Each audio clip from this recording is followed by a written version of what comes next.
Voilà, donc ici, le but c'est de résoudre ceci, mais de manière graphique.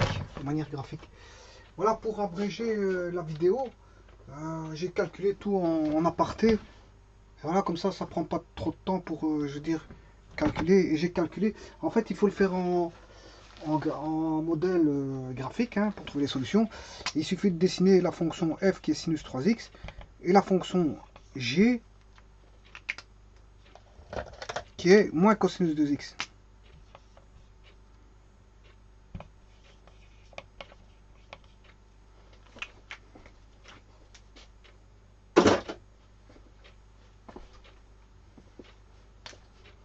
Donc sinus 3x voilà, doit être égal à moins cosinus 2x. Voilà, ça c'est la fonction f, ça c'est la fonction g, et quand est-ce qu'ils ont des points d'intersection entre les deux. Bon, alors comment faire ça? Bon, soit vous faites par un tableau, hein, vous mettez les valeurs en degrés, 0, 30, 45, 60, 90, 60, 90, 120, 135, 150, 180, 210, 225, 240, 270, 300, 315, 330, 360. Vous mettez tout bien sûr en radians. Il y a une deux colonnes comme ici, et qu'il y a deux colonnes pour les degrés, il y aura deux colonnes pour les radians.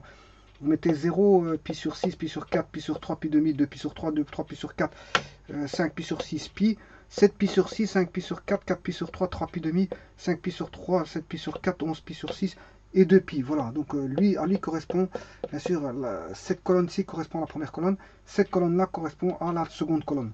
Voilà, ensuite vous faites quoi? Ben, vous devez prendre 2x, 2x, et vous multipliez tout ça par 2. Pi sur 6 fois 2, pi sur 4 fois 2, pi sur 3 fois 2, pi sur demi fois 2, ceci fois 2, tout ceci fois 2, ceci fois 2, voilà, tout ceci fois 2. Voilà, ensuite vous prenez 3x, vous avez x ici en radian, faites fois 3, pi sur 6 fois 3, pi sur 4 fois 3, pi sur 3 fois 4 fois 3, pi sur demi fois 3, et tralali, tralala. Voilà, et vous faites la même chanson avec la colonne ici, faites fois 3. Voilà, et ainsi de suite. Vous avez un tableau complet, je veux dire, déterminé en radians, mais avec l'argument 2x et 3x. Moi, avec 3x, vous calculez le sinus 3x. Mais sinus pi demi, ça fait 1. Sinus 3 pi sur 4, racine 2 sur 2. Sinus de pi 0. Sinus 3 pi demi, moins 1. Sinus de 2 pi 0. Sinus de 9 pi sur 4, racine 2 sur 2. Sinus de 5 pi sur 2. Voilà, vous voyez que c'est sinus 3x correspond à l'argument 3x pour lequel vous avez établi les angles par rapport aux angles x. Voilà. Et vous faites ça, la colonne-ci correspond à cette colonne-là, et cette colonne-là correspond à cette colonne-là. Bon, maintenant, vous faites avec la cosinus de x, vous prenez les cosinus de toute cette colonne-là, dont vous prenez l'opposé, et vous avez toutes des valeurs ici, et vous prenez toutes ces valeurs-là, que vous prenez le cosinus, parce qu'on doit prendre le cosinus de x, que vous prenez, je veux dire, le cosinus, et vous prenez l'opposé. Voilà. Et vous avez un tableau, on va dire, complet. Je sais pas si on le voit complètement. Il descend jusqu'à 150, 180. Normalement, on voit tout. Il manque une ligne. Voilà. Là, on voit tout. Donc, c'est un tableau qui est fait. Vous pouvez construire à part point par point, comme il est là. Le graphique point par point. Bon, ben, et ça, vous aurez la fonction sinus 3x et la fonction moins cos 2x. Et vous allez voir là où il y a toutes les, je veux dire, toutes les intersections. Bon, alors, moi, c'est pas ce que je vais faire. Je vais positionner la fonction sinus. Voilà, 0, 30, 30, 45, 60, 90. Voilà, ça c'est le premier cadran. Sinus de 0 c'est 0. Ensuite on a des valeurs comme 1,5, 0,7, racine 2 sur 2,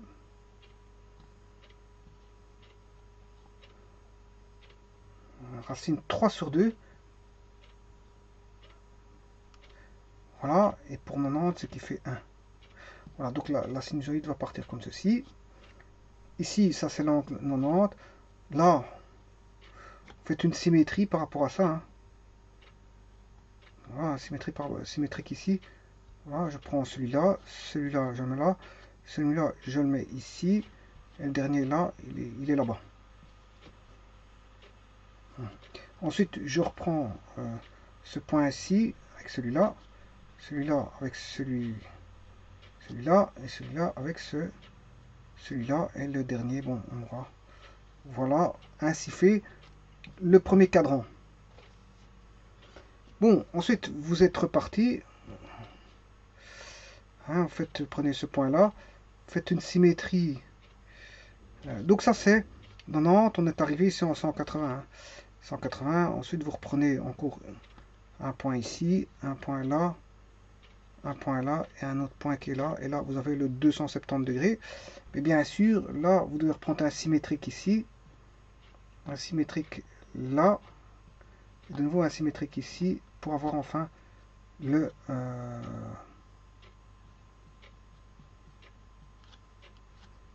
moins 1 qui est ici. En fait, c'est la demi, racine 2 sur 2, racine 3 sur 2 et 1. 1, il est là. Voilà, ici, je suis bien au premier cadran. Là, au second cadran, bien sûr. J'ai déjà fait 2 cadrans. En un temps, 2 mouvements. Ici, je sais bien que je vais avoir moins 1 ici. Voilà, et là, on va voir. On va passer par cette valeur-là. Cette valeur ici. Cette valeur ici. Pour enfin avoir cette valeur positive. Voilà, et donc on va voir ceci comme ceci, et puis on fait encore dire ce qu'on appelle par rapport au 270, je fais une voilà, là je vais avoir d'abord celui-là, celui-là, celui-là, et enfin en 360. Voilà, et là je vais dessiner, j'ai dessiné la courbe sur 2 pyradions. 2 pyradions. Voilà. Ouais, c'est vrai qu'ici c'est pas tout à fait. Voilà.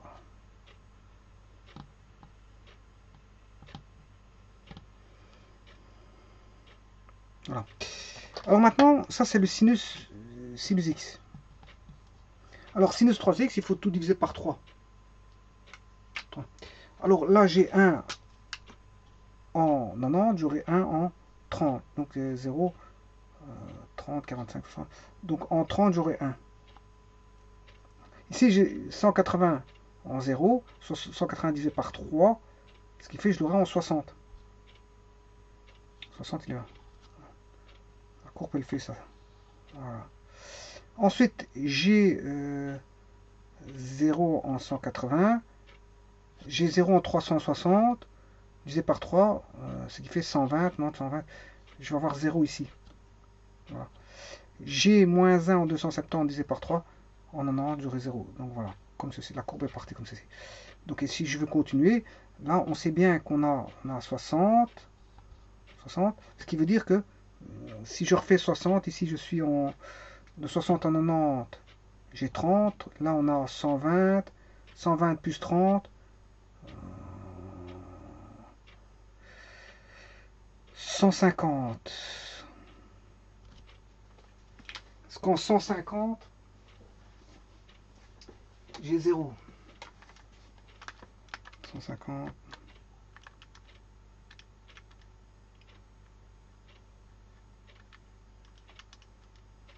Bon. Là, on est sûr. Mais là, je tombe en 360 divisé par 3. Je suis en 120. Voilà. Une période, en fait, pour la courbe sinus 3x, en fait, c'est jusque 120. Voilà. Et puis, bon, normalement, ici, je suis en 120.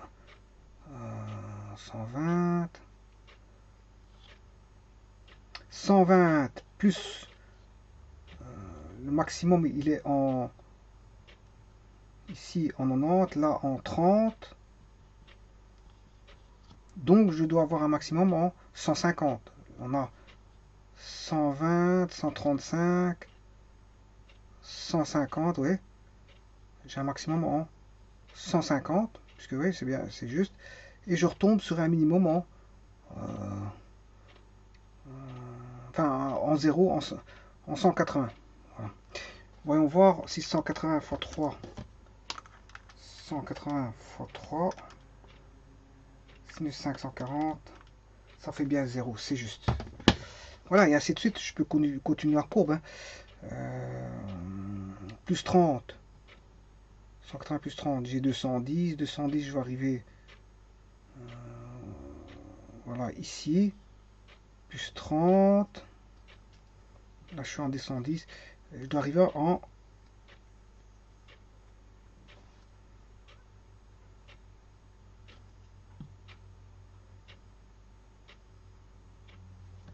Voilà, et cette courbe-là, elle fait ça en fait. Voilà, elle fait ceci.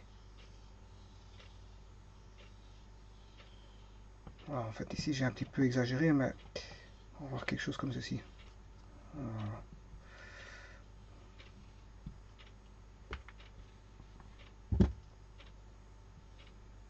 Voilà. Bon, ça c'est pour la fonction sinus 3x qui est ici. Hein. Voilà. Maintenant, je vais dessiner la fonction cosinus x. Cosinus x, bon, elle s'annule ici. Quand on a un maximum en sinus, on a un minimum. Enfin, je m'excuse. Cosinus de 0. Cosinus de 0, c'est 1. Ouais, donc elle démarre ici en 1. Puis, quand le sinus vaut 0, ben, le cosinus il vaut 1. Quand le sinus en 90 degrés, on a un maximum pour le sinus, mais on a 0 pour le cosinus. Voilà, donc en fait, la fonction, elle fait ceci, la fonction cosinus. Bien sûr, ici, on aura plus 1 en 0,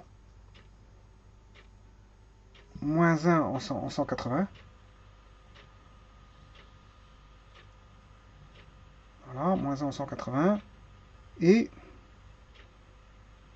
en 270, on revient à 0. Et puis après, bon, on retombe sur 1, etc. Voilà, elle est aussi comme ceci. Hop, hop. Et ça, c'est cosinus x. Voilà. Bon, si je la divise par 2, cette fonction-là, et que je la retourne, je vais la diviser par 2 et je vais la retourner. Donc ici, elle va s'annuler donc en 90. Cosinus de... Elle va plus s'annuler en 90, mais en 45.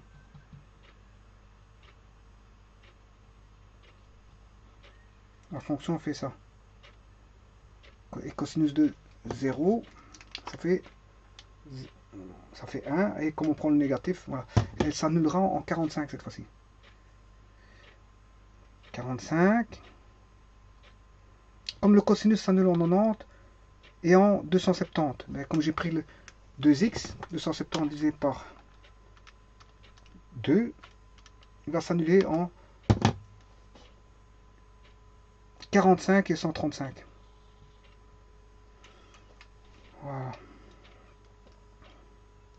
Bon, elle a un maximum.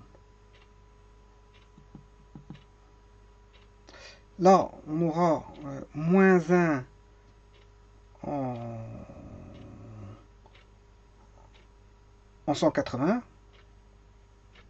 Donc on aura 1 en 180 divisé par 3. Par 2, pardon. Ouais, donc en 90, on aura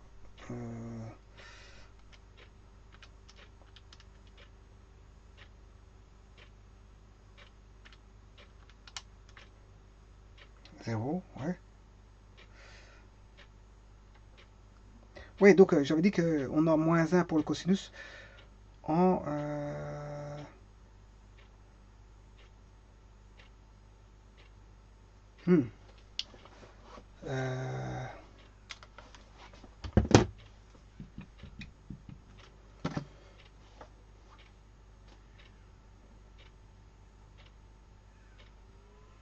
en pi, elle vaut moins 1.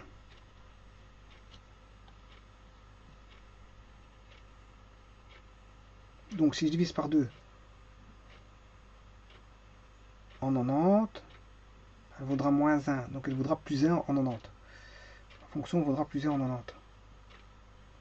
Là, on va retomber en 0. Voilà. En fait, il faut juste diviser ceci par 2. Hein. Si je fais 270 divisé par 2, ça je l'ai fait. Là, si je reprends 360... Et donc ici, maintenant, comme j'ai les zéros, en 45 et 135. Et en fait, de 45 à 135, j'ai 90 degrés. Donc, il y a 90 degrés ici, donc ce qui veut dire que je dois avoir 90 degrés ici, 135 plus 90, 225, voilà. Elle va repasser en 225 ici, et en 225, fois 2,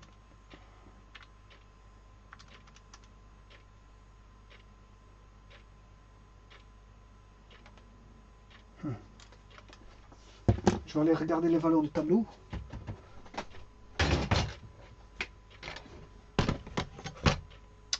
Moins cosinus de x, il est ici. On aura moins 1 en 360. 360, on aura moins 1. 330, moins 1,5. 315, 0.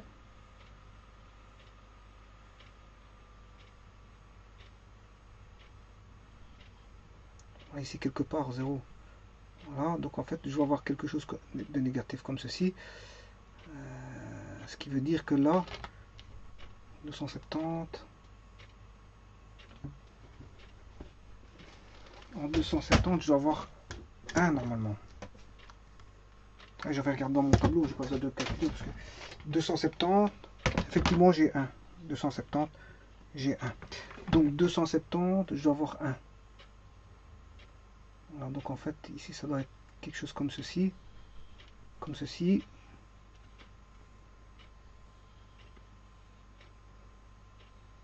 Voilà.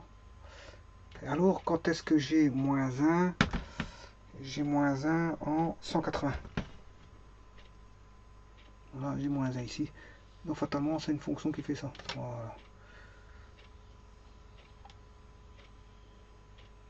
Voilà, je peux la tracer point par point dans un papier, sur du papier millimétré, mais c'est comme je n'ai pas de précision vu que l'échelle. Voilà, et maintenant l'intersection, il faut aller chercher l'intersection des courbes. On voit bien qu'on a une intersection entre cette courbe là. Voilà. Ici. Ici. Voilà. Les intersections là, là. Voilà. Ici. Voilà. Et en fait, ça, si vous regardez bien, c'est tous les solutions, bien sûr, qui sont données par ceci. Hein. Voilà. Si je prends k égale 0, j'ai une solution en 3 fois 180 divisé par 10. 54 degrés. Ouais, si je fais x2, ça fait 108.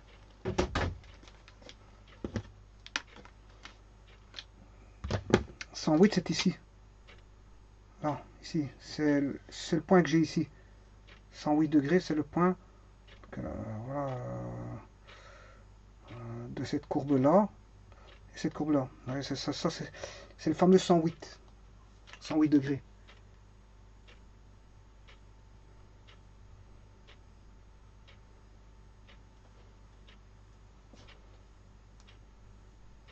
Voilà. Et donc, vous pouvez vérifier ça. Je veux dire, bon, l'idéal, c'est de dessiner avec un logiciel mathématique tel que GeoGebra. Vous n'allez pas avoir ce que j'ai là. Vous le faites avec du papier millimétré ou avec des GeoGebra. Et vous allez avoir les solutions, je veux dire, graphiques. Hein, je veux dire, pas toutes, mais une partie. Voilà. Encore pour déterminer que ça vaut 3 pi sur 10, bon, ça va être difficile. Hein. Si vous ne faites pas le calcul analytique, vous n'aurez pas avec précision, je veux dire, la réponse, voilà. Exact. Vous allez avoir une imprécision due au dessin et en plus de ça vous ne saurez pas exactement qu'est-ce que c'est exactement la solution. Mais quand vous calculez de manière analytique, vous avez la réponse précise. Voilà, on a la réponse précise contrairement au graphique. Bon, c'est imprécis, on ne sait pas encore déterminer les solutions. Voilà. Il suffit de dessiner les deux courbes et vous allez chercher l'intersection et il faut pouvoir être capable de déterminer, je veux dire, l'ensemble des solutions de cette manière-là, mais ce qui n'est pas évident, je veux dire, avec du dessin. Avec du dessin. Voilà, avec un dessin d'intersection, surtout pour les sinusoïdes. Voilà, je vous remercie beaucoup.